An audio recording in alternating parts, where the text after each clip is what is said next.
And so there was this box, and I arrived, and they said, "That's you." And I went in that box and sat in that box and acquired a staff and got bigger and bigger. And then we started the Schizophrenia Bulletin, I think, in 1971, something like that. Was that box the, what did you say, Center for the Study? Center for the Studies of Schizophrenia. That was it. You went there and went right into that position. I was the chief. I was the boss.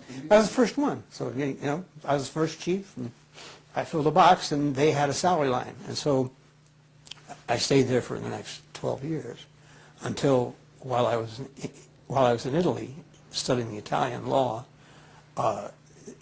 my subordinate, or the guy who was my assistant chief, took my job. And while you were out of the country? While I was over in Italy. The guy who was then the head of the NIMH, of the NIMH is a guy named Herb Pardes, who is now the dean of the School of Medicine at Columbia, still alive and active. And he reassured me when I made a visit back from Italy that my job would be there when I came back. And I got on the plane, and I was, about the time I got to Italy, the phone call arrived saying that I was no longer the chief of the Center for Studies of Schizophrenia. So this goes back to one of the earliest versions of what we call the disinviting phenomena, which we now have some more evidence. But Bob, you just joined the club of the disinvited, huh?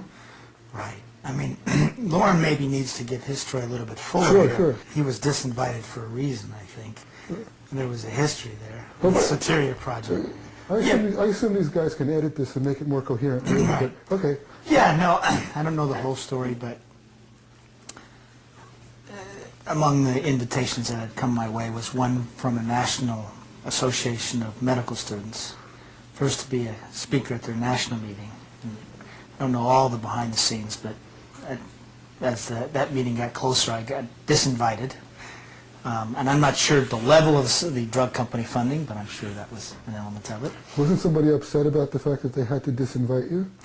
Well, yeah, the guy who invited me, who was I think the president of this organization, was very upset.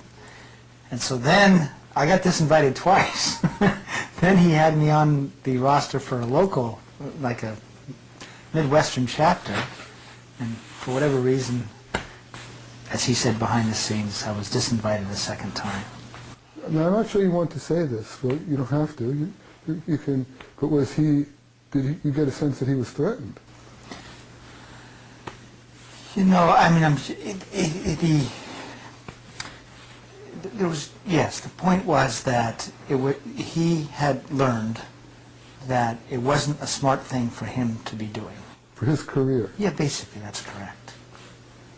And that, you know, the influence, whether it be from the deans, etc., whoever, people, and you know, there's the interlocking between the drug money and the academic schools and the journals it's all pretty, there's a lot of interweaving there.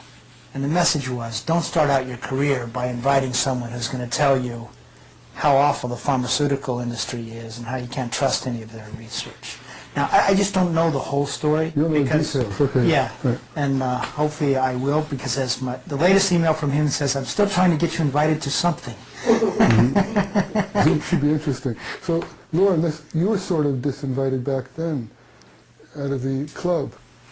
Yeah, I stopped keeping track of the number of disinvitations I got. Is there a competition about who gets the most disinvitations? Loren's so far in the lead here.